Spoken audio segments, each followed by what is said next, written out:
khi là trái lên tim.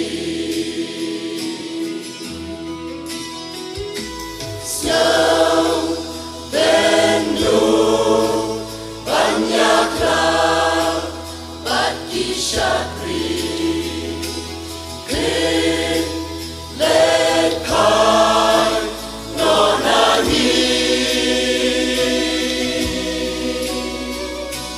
to leso shalagi dakajingmen itermensa shisinin yashe.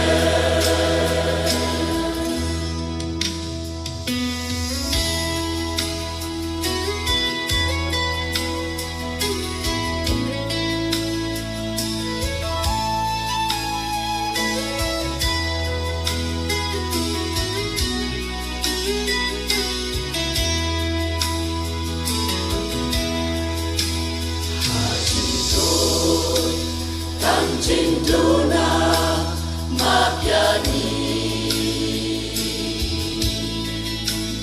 kabalang kasau kenja seorang li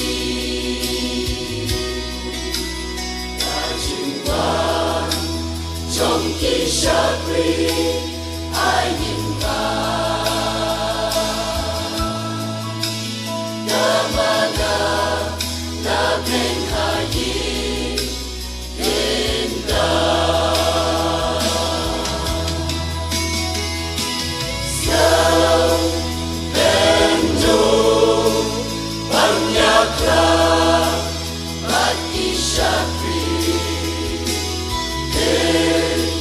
lekar nonani